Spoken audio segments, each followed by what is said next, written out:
Good afternoon everyone. Welcome back to my YouTube channel. I'm Mabel's Vlog. Here I am again guys para i-share ko sa inyo yung ingredients ng aking pinakbet. Ito ang ating mga ingredients na slice ko na guys except yung eggplant. Ayun. Last na yun. Mamaya na. Ito ang ating garlic, ay ginger at saka sibuyas. Ito ang ating minced garlic. Hindi ko nilalagyan lahat yan guys kasi kaya ko siya dinamihan kasi magluluto ako ng ribs na may tausi. Ito yung buto ng pumpkin guys. Blender ko yan. Kasi nandito yung malasa na ingredients ng ating pumpkin.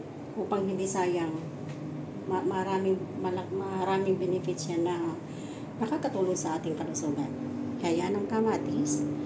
Hindi naman ang bungang-bungang pumpkin. Yan ang ating okra. Binili ko sa Indian shop. Sitaw. Yan ating ampalaya.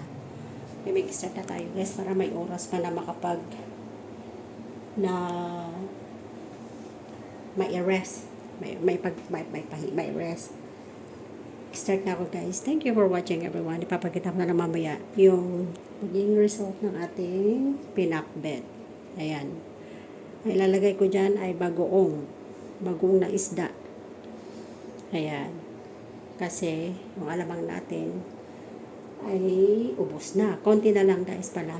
Yun na lang inihahalo ko sa ulam ko. Pag nagkikrib ako ng kamatis, kahit yun lang ulam ko, okay na. Thank you for watching everyone. Mag-start na ako magluluto. Magluto na ako guys. Bye. See you later. Ito ang the best na technique, tips sa mga nagluluto ng pakbet.